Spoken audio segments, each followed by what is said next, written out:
ስለዚህ በዚህ አንቀጽ ላይ ለማስቀመጥ የሞከርኩት በዋናነት የኢትዮጵያ ኦርቶዶክስ ተዋሕዶ ቤተክርስቲያን ከአምስቱ ኦሪየንታል ኦርቶዶክስ አብያተ ክርስቲያናት ጋራ በአንድ በሆነ የእምነት አስተምሮ የምትመሰክረው የምታስተምረው መሰረታዊ የሃይማኖት ትምህርት አላት። ሁሉም አስተምሮች በሙሉ የሚካተቱበት ከስነ ፍጥረት ጀምሮ እስከ ዓለም ሕልፈት ወይንም እስከ ነገረ ምጽአት ድረስ ያለውን የምታስተምርበት። ሁለተኛው የምናመልከው የምንለው ቅድም በገለጽኩት ውስጥ በተወሰነ መልኩ ለማስቀመጥ እንደሞከርኩት የምናመልከው ስንል የሰው ልጅ ከእግዚአብሔርና ከስነ ፍጥረት ጋር ያለውን ግንኙነት እውን የምናረግበት የምናስብበት እዛ የግንኙነት አውድ ውስጥ የምንገኝበት ምስጢር ነው። ኮስሚክ ሊተርጂ ነው የሚባለው። ኮስሚክ ሊተርጂ ማለት ኮስሞሎጂካል ኢንቴግሬሽንን እውን የምናረግበት ወይንም ይሄ ምልአታዊ የሆነ ውህደትን የምናገኝበት ፍጡር ከፈጣሪ ጋራ የሰው ልጅ ከፈጣሪ ጋርና ከሌሎች ፍጥረታት ጋራ የሚገናኝበት እነዚህ ሶስቱ መሰረታዊ የህልውና እውነታዎች የምንላቸው ወይንም ትሪዮ ሜታፊዚካል ሪያሊቲስ የሚባሉ እግዚአብሔር የሰው ልጅና ሌሎች ፍጥረታት በሙሉ ውህደታቸውን ግንኙነታቸውን የኮሚዩናል ሪያሊቲያቸውን የምናስብበት የምናስታውስበት ጊዜ ነው። የተቀደሰ ጊዜ የተለየ ሰዓት ብለን በሰዓት ወስነን ከእግዚአብሔር ጋር የምንገናኝበት የሥርዓተ አምልኮ ህይወት በሰዓታቱ በመሐሌቱ በሥርዓተ ቅዳሴው በኪዳን ጸሎቱ በሌሎቹ የአምልኮት ስርዓት ሁሉ ከእግዚአብሔር ጋር የምንገናኝበት። ስለዚህም እያንዳንዱ ክርስቲያን ከእግዚአብሔር ጋር የሚገናኝበት ጊዜ ያስፈልገዋል። ምንድነው የምንለው? the holy and the good የምንለው አለ። እግዚአብሔር አምላክ ከዕለተ እሁድ ጀምሮ እስከ ዕለተ ዓርብ ድረስ ፍጥረትን ፈጠረ። እያንዳንዱ ፍጥረት መልካም ነው፣ ሰውን ደግሞ ሲፈጠር ደግሞ እጅግም መልካም ነው ያለው። በስድስተኛው ቀን ደግሞ ከሥራ ሁሉ አረፈ ይልና ያቺ ያረፈባትን ደግሞ ቀን የተቀደሰች ናት ይላል። ስለዚህ የተቀደሰውና መልካሙ የምንለው አለ። እግዚአብሔር ያረፈበት ቀን የተቀደሰች ናት፣ የፈጠረበት ስራ የሰራበት ቀን ደግሞ መልካም ነው። በአዲስ ኪዳን ደግሞ እግዚአብሔር ዓለምን ያዳነበቱ ለተሰንበተ ክርስቲያን ዓለምን ያዳነበቱ ምስጢር ዓለምን ከፈጠረበቱ ይልቅ ስለሚበልጥ ለተሰንበተ ክርስቲያን ደግሞ የተቀደሰች ዕለት ናት። ስለዚህ የሰው ልጅ በተቀደሰችው ዕለት ከእግዚአብሔር ጋር ይገናኛል። ከእግዚአብሔር ጋር በተቀደሰችው ዕለት ሲገናኝ ቅዱስ ነው የሚሆነው። ምክንያቱም ከእግዚአብሔር ጋር የሚገናኝ ህይወት የተቀደሰ ነው። እግዚአብሔር ቅዱስ ስለሆነ እግዚአብሔር ንጹህ ስለሆነ ከእግዚአብሔር ጋር በሥርዓተ አምልኮ የሚኖረን ግንኙነት ንጹህ ነው እንድንሆን የሚያደርገን። ከቅዱስ ጋር ቅዱስ ሆነ ትገኛለህ፣ ከንጹህ ጋር ንጹህ ሆነ ትገኛለህ እንዳለው ማለት ነው። ስለዚህ ቅድስናን ነው የምናገኘው በቤተክርስቲያን ውስጥ በሥርዓተ አምልኮ። ከሰኞ እስከ ቅዳሜ ደግሞ በሥራ የምናሳልፈው መልካም ነው ማለት ነው። ከሰዎች ጋር የሚኖረንን ግንኙነት እውን የምናደርግበት ነው። ከፍጥረታት ጋራ፣ ከሌሎች እህት ወንድሞች ጋራ፣ በማህበራዊ ህይወት፣ በቤተሰባዊ፣ በሥራ ዘርፍ፣ እንደ ሀገር፣ እንደ ዓለም በምድር ላይ እንደሚመላለስ ሰው። ስለዚህ እነዚህ ግንኙነቶቻችን በሙሉ ከተቀደሰው ከእግዚአብሔር ጋራ በሚኖር ግንኙነት ስንጀምረው መልካም ይሆናል። ስለዚህ አንዳንዴ መሰረታዊ በሆነ ቋንቋ ስንናገር ለሰውነት መልካማዊ ግንኙነት ቅድስናዊ ህይወት ነው መሰረቱ።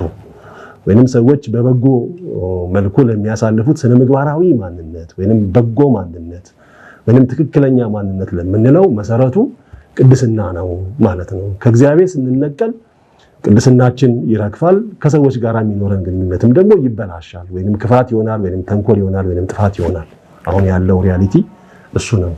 ከእግዚአብሔር ተነጥሎ በጎ ማሰብ፣ በጎ መስራትና በጎ መናገር አይቻልም።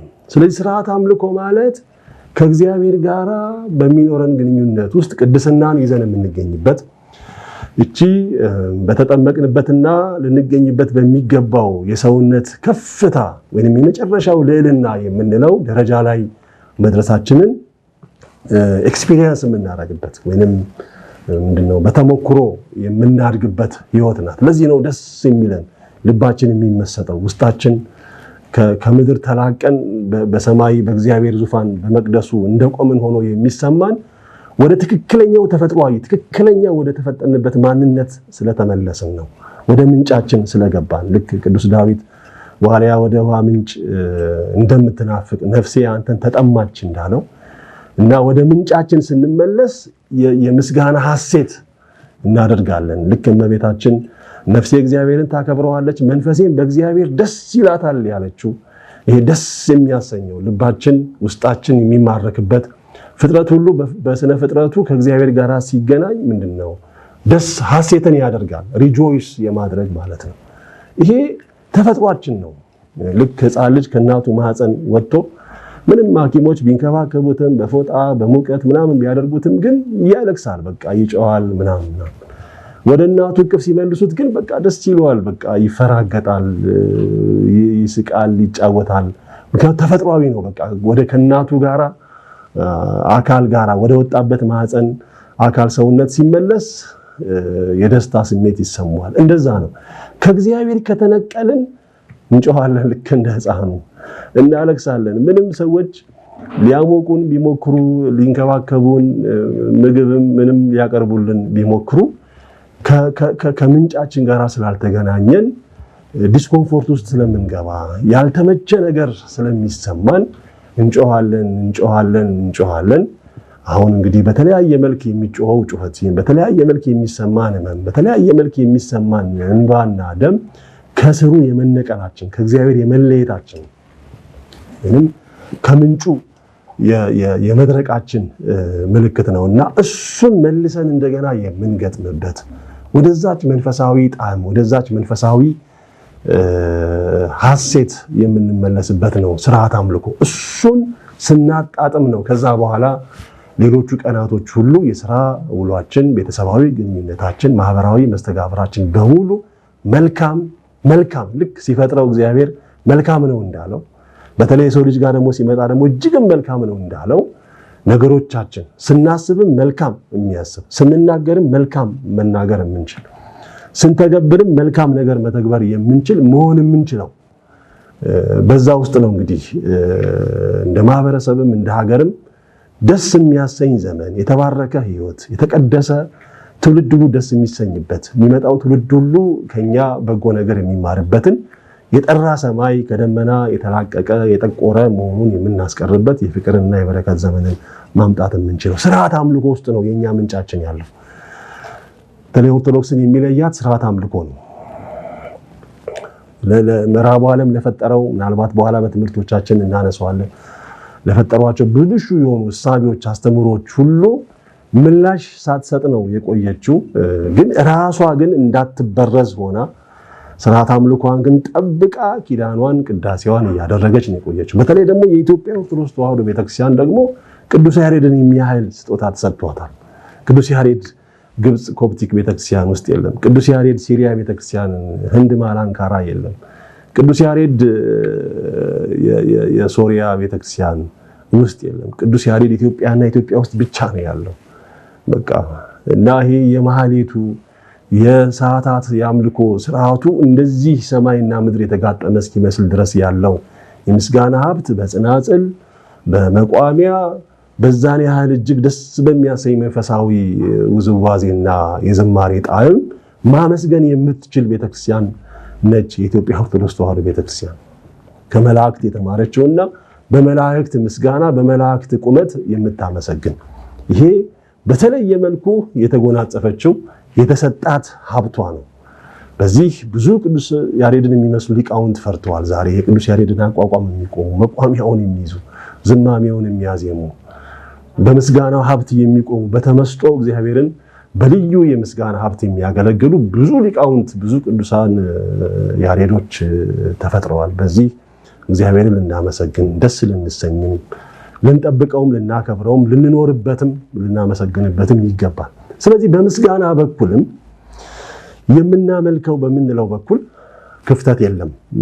እንደ ኢትዮጵያ ኦርቶዶክስ ተዋሕዶ ቤተክርስቲያን እንግዲህ ውይይታችን እነዚህ ሁለቱን ነገሮች በጣም አድንቀን በጣም እግዚአብሔር ያደረገልንን ከተመለከትን በኋላ የምንኖረው የሚለውን ነው ጥያቄ እያነሳ ነው። የምንኖረው ስንል ደግሞ በእውነቱ እጅግ በጣም በሚያሳዝን እጅግም በሚያሳፍር እና ደግሞ በሚያስደነግጥ እንደምናምኑ አይደለም የምንኖረው፣ እንደምናመልከው አይደለም የምንኖረው።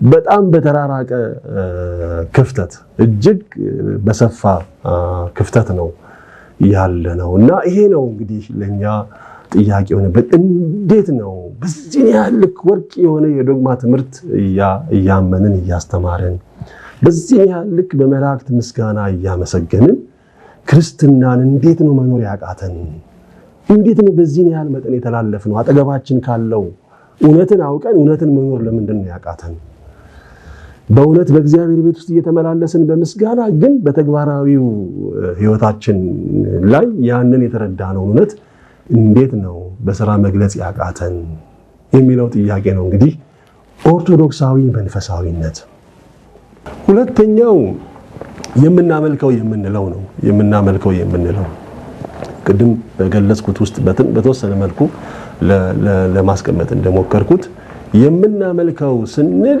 የሰው ልጅ ከእግዚአብሔርና ከስነ ፍጥረት ጋር ያለውን ግንኙነት እውን የምናረግበት የምናስብበት እዛ የግንኙነት አውድ ውስጥ የምንገኝበት ምስጢር ነው ኮስሚክ ሊተርጂ ነው የሚባለው ኮስሚክ ሊተርጂ ማለት ኮስሞሎጂካል ኢንቴግሬሽንን እውን የምናረግበት ወይንም ይሄ ምላታዊ የሆነ ውህደትን የምናገኝበት ፍጡር ከፈጣሪ ጋራ የሰው ልጅ ከፈጣሪ ጋርና ከሌሎች ፍጥረታት ጋራ የሚገናኝበት እነዚህ ሶስቱ መሰረታዊ የህልውና እውነታዎች የምንላቸው ወይንም the trio metaphysical realities የሚባሉ እግዚአብሔር የሰው ልጅና ሌሎች ፍጥረታት በሙሉ ውህደታቸውን ግንኙነታቸውን የኮሙናል ሪያሊቲያቸውን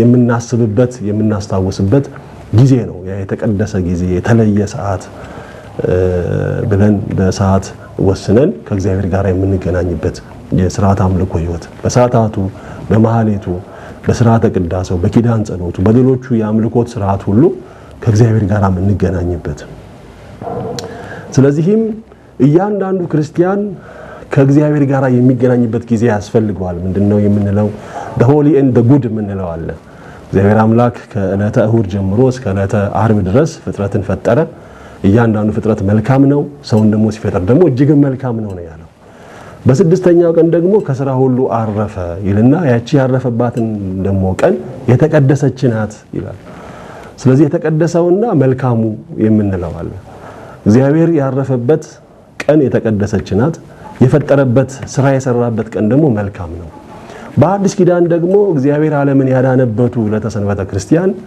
ዓለምን ያዳነበቱ ምስጢር ዓለምን ከፈጠረበቱ ይልቅ ስለሚበልጥ ለተሰንበተ ክርስቲያን ደግሞ የተቀደሰች ዕለት ናት ስለዚህ የሰው ልጅ በተቀደሰችው ዕለት ከእግዚአብሔር ጋር ይገናኛል ከእግዚአብሔር ጋር በተቀደሰችው ዕለት ሲገናኝ ቅዱስ ነው የሚሆነው ምክንያቱም ከእግዚአብሔር ጋር የሚገናኝ ህይወት የተቀደሰ ነው እግዚአብሔር ቅዱስ ስለሆነ እግዚአብሔር ንጹህ ስለሆነ ከእግዚአብሔር ጋር በሥርዓት አምልኮ የሚኖረን ግንኙነት ንጹህ ነው እንድንሆን የሚያደርገን ከቅዱስ ጋር ቅዱስ ሆነ ትገኛለህ ከንጹህ ጋር ንጹህ ሆነ ትገኛለህ እንዳለው ማለት ነው ስለዚህ ቅድስናን ነው የምናገኘው በቤተ ክርስቲያን ውስጥ በሥርዓት አምልኮ ከሰኞ እስከ ቅዳሜ ደግሞ በሥራ የምናሳልፈው መልካም ነው ማለት ነው ከሰዎች ጋር የሚኖረንን ግንኙነት እውን የምናረግበት ነው ከፍጥረታት ጋር ከሌሎች ወንድሞች ጋር በማህበራዊ ህይወት በቤተሰባዊ በሥራ ዘርፍ እንደ ሀገር እንደ ዓለም በመድር ላይ እንደሚመላለስ ሰው ስለዚህ እነዚህ ግንኙነቶቻችን በሙሉ ከተቀደሰው ከእግዚአብሔር ጋር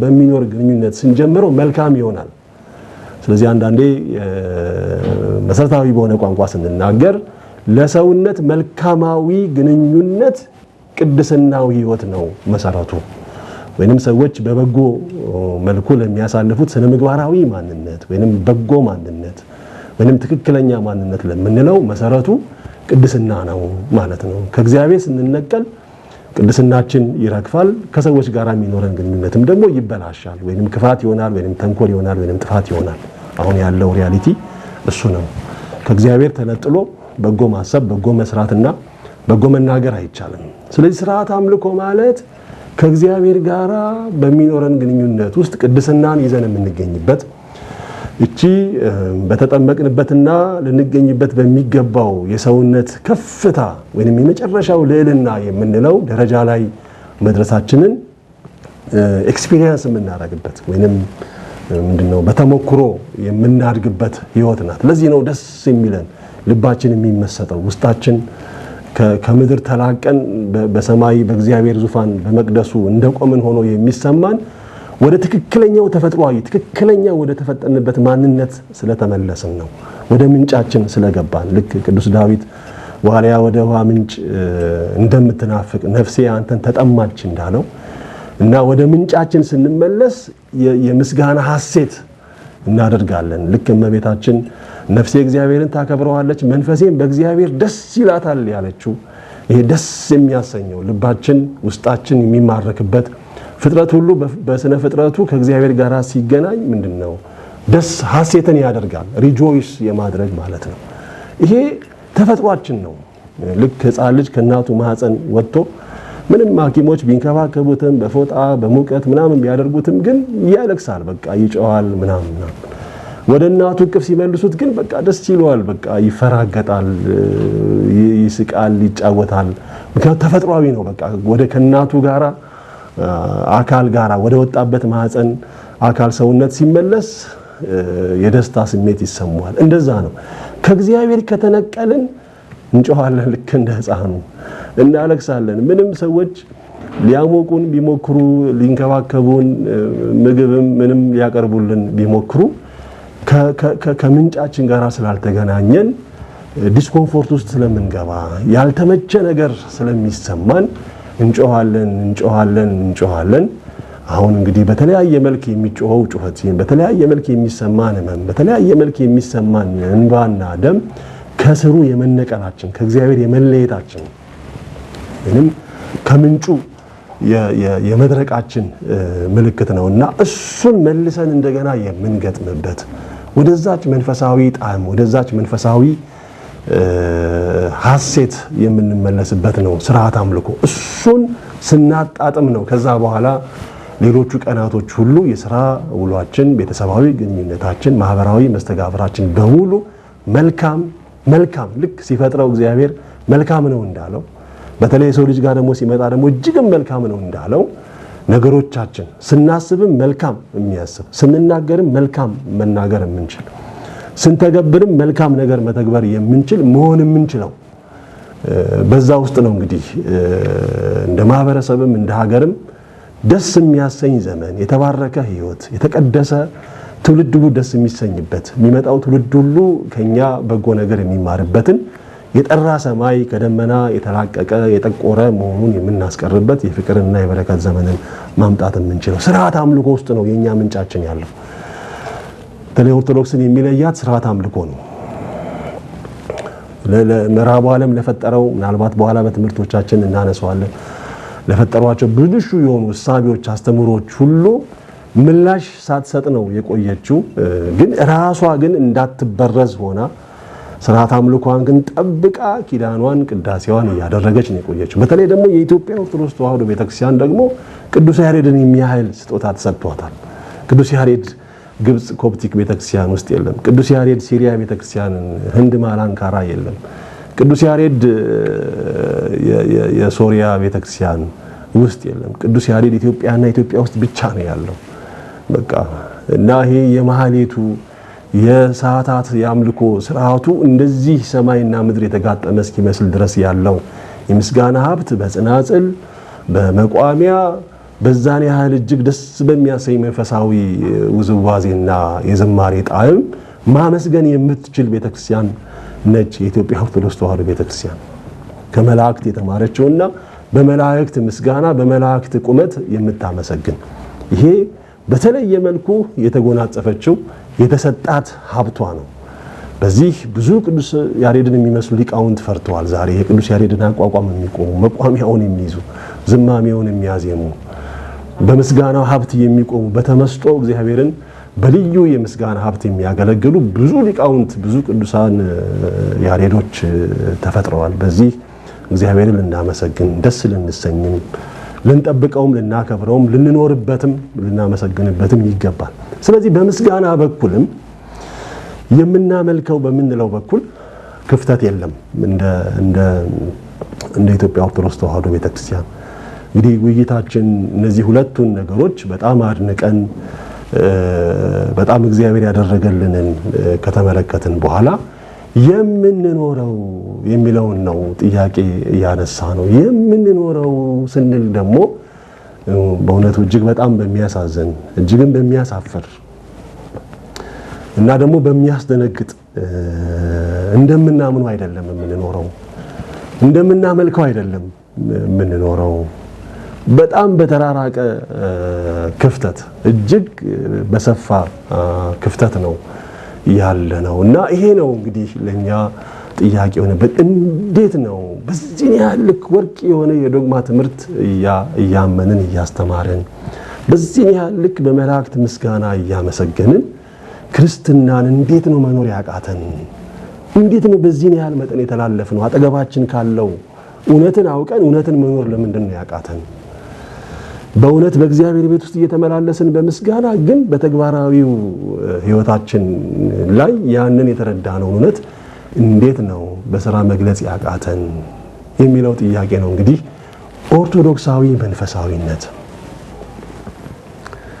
እንግዲህ እስከዛሬ በተለያዩ አጋጣሚዎች በተለያዩ መንገዶች ልንሰማቸው ልንማራቸው እንችላለን።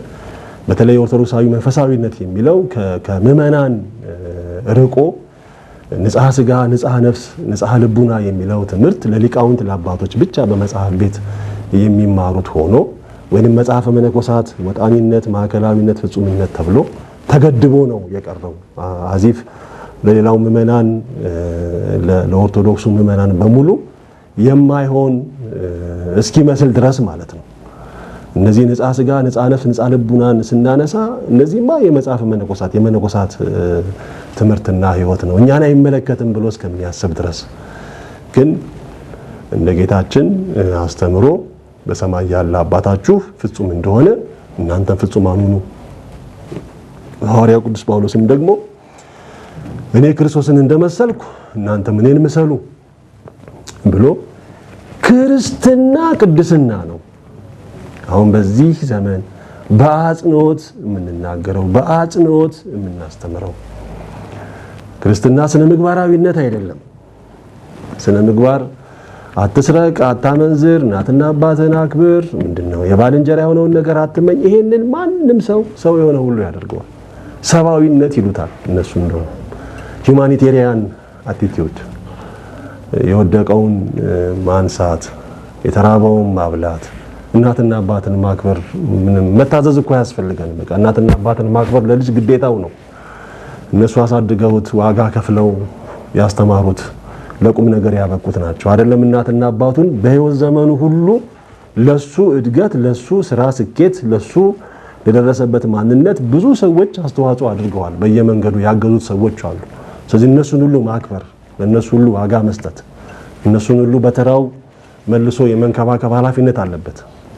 በማህበረሰብ ውስጥ የተቆጡን እንደ እናት እንደ አባት የመከሩን፣ ደስታችንን የተካፈሉ ሐዘናችንን የተጋሩ፣ በትምህርት ቤት ያስተማሩን አስተማሪዎች አሉ። በትንንሽ ደሞዝ እኛን ለማስተማር ለኛ ዕውቀት ለመስጠት ገጠር ድረስ እየገቡ ዋጋ እየከፈሉ ያስተማሩን አሉ። ስንታመም በትንሽ ደሞዝ ገጠር ድረስ እየገቡ ያከሙን የሕክምና ባለሙያዎች አሉ። በየመስሪያ ቤቱ የኛን ጉዳይ እየፈጸሙልን በትንንሽ ደሞዝ ያስተናገዱን ሰዎች አሉ። በሕይወት ዘመናችን ላይ ብዙ ሰዎች አሉ ለኛ ሕይወት ለነዛ ሰዎች ሁሉ አክብሮት መስጠት፣ ማክበር፣ አስተማሪዎቻችንን ማክበር፣ ወላጆቻችንን በመናከብርበት ልክ የዕውቀት አባቶቻችንን የዕውቀት ወላጆቻችንን መምህራኖቻችንን ማክበር ግዴታ ነው። የተፈጥሯዊ ነው። ለምን እኛን ያበቁን እነሱ ስለሆኑ። እነሱን አለማክበር ግፍ ነው። እነሱን አለማክበር ትላንት መምህራን ሆነው ሐኪሞች ሆነው የሕግ ባለሙያዎች ሆነው በየመስሪያ ቤቱ የኛን ጉዳይ ሲያስተናግዱ የነበሩ ሰዎች እድሜያቸው ገፍቶ መንገድ ላይ ወድቀው የሚበሉት አጥተው እያየን እኛ ደግሞ እነሱ አስተምረውን በደረስንበት ደረጃ ላይ ደርሰን ቤት ሰርተን ኑሮዎችንን አሳምረን መሄድ ግፍ ነው። ይሄ በደል ነው። በራሱ የሀገርን መከራ የሕዝብን ስቃይ የሚያመጣ የበላበትን ወጪት ሰባሪ የሚያሰኝ ውለታ ምንድነው የማይመልስ ወይንም ደግሞ ውለታውን የማያከብር ሰው ተብለን ነው በተፈጥሯዊ ህሊናችንን ወደ ኋላ መለስ ብለን ራሳችንን እንድንመለከት ራሳችንን የምንወቅስበት ማለት ነው። ለዚህ ነገር አያስፈልገንም፣ ማስተማሪያ አያስፈልገንም። ስለዚህ እነዚህ ስነ ምግባራዊ አስተምሮች የሰውነት ትምህርቶች ናቸው ወይንም ሰው እንደመሆናችን ከገዛ ህሊናችን ካልተላቀቅን በቀር ወደ ኋላ መለስ ብለን ብናስብ ልናደርጋቸው የሚገቡ የሞራል ኮንሽስነስ የምንላቸው ስነ ምግባራዊ አስተውሎነት ሲኖረን ገሌኮ እንዲያርጉልኛል ዛሬ እኔ ለሱ በደረሰበት ችግር ደግሞ መድረስ አለብኝ የሚል የሰባዊነት ስሜት ነው የሚሰማ ስለዚህ እነዚህን ማድረግ ክርስቲያን መሆን አያስፈልግም ማያምኑ ወይንም ከክርስትና ውጪ ሆኑ ወይንም ከክርስትና በሌላ ተለያየ ሃይማኖት ውስጥ የሚኖሩ ሰዎች ሁሉ ሁማኒቴሪያን በሚል ቋንቋና ስሜት ጀኒውን በሆነ ስሜት ሊያደርጉት ይችላሉ ክርስቲያን ስንሆን ግን እኛ የተጠራነው እንደ ክርስቶስ ለመኖር ነው እኛ የተጠራነው ክርስቶስ አምላክ ሰው ሆኖ ሰው አምላክ ሆነ ክርስቶስ ፍጹም አምላክ ነው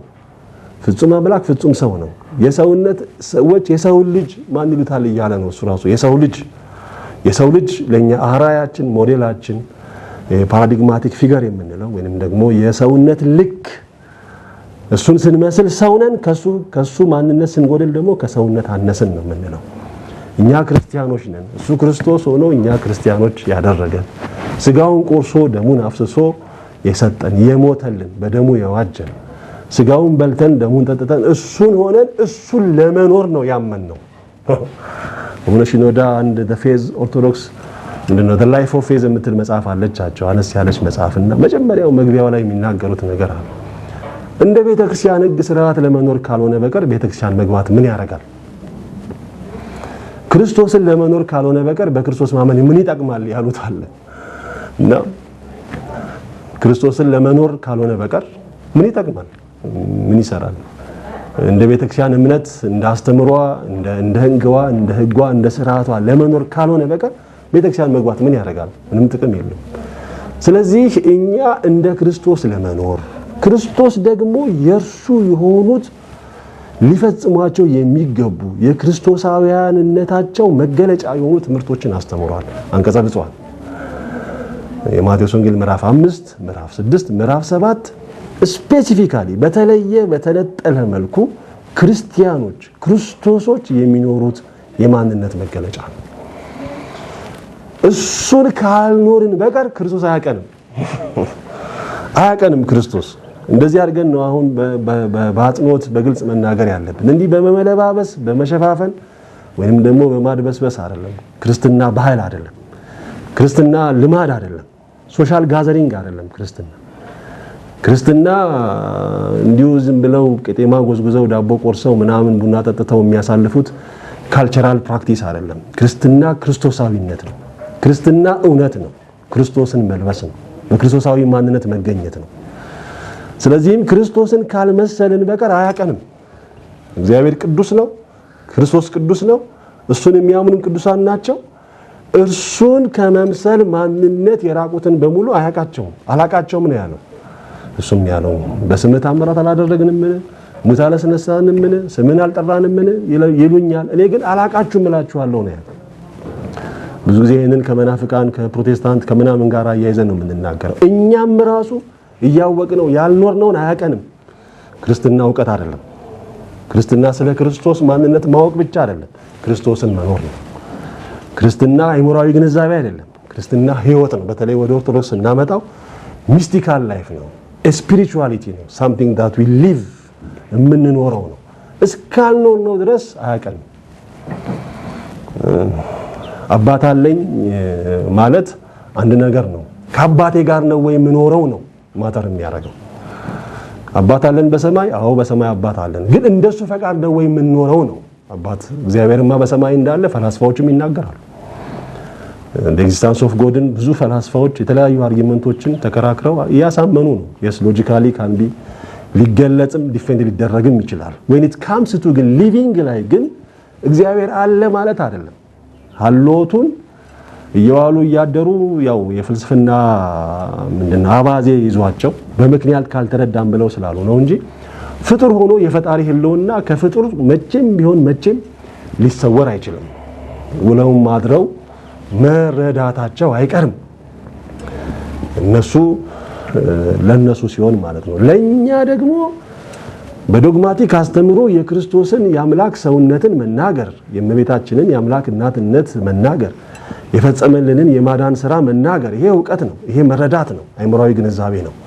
ግን እግዚአብሔርን ሀሎቱን እንዳዳነን ፍጹም ሰው ሆኖ መከራ ተቀብሎ እንደ ሕይወት እንደሰጠን ማወቁን በተግባራዊ ሕይወት መግለጽ ማረጋገጥ እስካልቻለን ድረስ ክርስቶስ አያቀንም እና እንዴት ነው ምንድነው ነው እንዴት ነው ምንድነው እንዴት ነው በተወለድንበት የልጅነት መልክ የምንገኘው? እንዴት ነው የእግዚአብሔር ልጆች ነን እንደመባላችን የእግዚአብሔር ልጅነት መልኩ ምን አይነት ነው? እንዴ የእግዚአብሔር ልጆች አነጋገራቸው እንዴት ነው? አመለካከታቸው እንዴት ነው? ያኗኗር ዘይቤያቸው እንዴት ነው? እንዴት ነው የሮያል ፋሚሊ እንላለን እኮ የንጉሳውያን ቤተሰቦች አነጋገር፣ አለባበስ፣ አኗኗር እንላለን እኮ የራሱ የሆነ የቤተ መንግስት አይነት መገለጫ አለ። እኛ እንደ ቤተ መንግስት ልጆች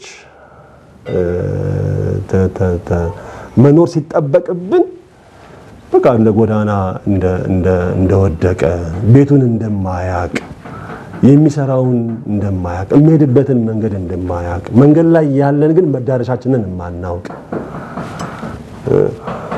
ምንድነው I am on my way but I don't know where I am going የሚላል መንገዴ ላይ ነኝ ግን የት እንደሚሄድ አላቅም እንደሚሉት ማለት ነው። እና መዳረሻችን እግዚአብሔርን ለመምሰል ክብሩን ለመውረስ ሱታፊ አምላክን እውን ለማድረግ ዴፌይድ ለመሆን ወይንም የጸጋ ማለክት ለመባል ነው። እሱ ነው መዳረሻችን። ሌላ ምንም መዳረሻ የለንም። መጽሐፍ ታውቀን በሥርዓተ አምልኮ ስናመሰግነው ኖረን እግዚአብሔርን መምሰል እሱ የደረሰበት ደረጃ ላይ መድረስ ካልቻለን ምን ይረባናል ነው ያለው። ሰው በዚህ ምድር ሀብት ንብረት አፍርቶ በስጋው የሚያስፈልገውን ነገር ሁሉ አሟልቶ ነፍሱን ቢያጣ ምን ይተርፈዋል?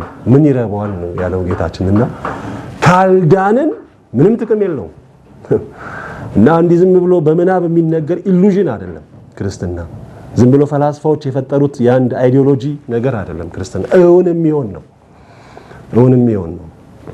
በብሉይ ኪዳን የነበሩ አባቶች አምላክ ይወርዳል ይወለዳል እያሉ ትንቢት ሲናገሩ እንደነበሩት ጊዜውን ጠብቆ ደግሞ አምላክ እንደወረደ ከድንግል ማርያም ከስጋዋ ስጋ ከነፍሷ ነፍስ ነስቶ እንደተወለደ አምላክ ሰው እንደሆነ እውን ሆኗል ጊዜውን ጠብቆ። ልክ እንደዛ ሁሉ አሁንም ይህ ዓለም ያልፋል፣ ክርስቶስ ዳግመኛ ወደዚህ ዓለም ይመጣል፣ በፍርድ በእግዚአብሔር ፊት የምንቆምበት ጊዜ ይመጣል የሚለው እንዲሁ ጊዜውን ጠብቆ ደግሞ እውን ይሆናል። ምክንያቱም የሰው ልጅ እድሜ እንደዛ ነው። መተን የምንሄድ ነን፣ ብቅ ብለን ጥልቅ የምንል ነን። ጠዋት ፀሐይ ወጣ ተመልሳ ማታ የምታዘቀዝቅ እድሜ ያለን ነን። ይሄንን መካድ አንችልም ተፈጥሯዊ ሀቅ ስለሆነ። ልንሞት ግን አልተፈጠርንም፣ ወይንም ደግሞ ለማለፍ ወደዚህ ዓለም አልመጣንም፣ ወይንም ደግሞ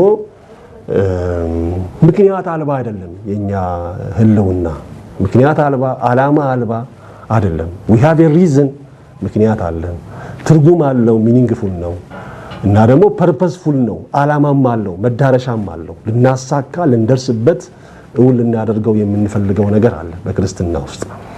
ስለዚህ እሱን እያሰብን ነው የምንጓዘው። እዛም ማንደርስ ከሆነ ምንም ጥቅም የለውም። በሚቀጥለው ስንገናኝ እንደ እግዚአብሔር ፈቃድ ኦርቶዶክሳዊ መንፈሳዊነት ስንል አንድ መንፈሳዊነት ምን ማለት ነው? ሌሎች ሃይማኖቶችን መንፈሳዊነትን ይናገራሉ። ክርስቶስን ባለማመን ውስጥ እንዴት ነው መንፈሳዊነት ሊኖር የሚችለው? ወይንም መንፈሳዊነት በአይሁድ እምነት ውስጥ በትንሹ ምን ይመስላል?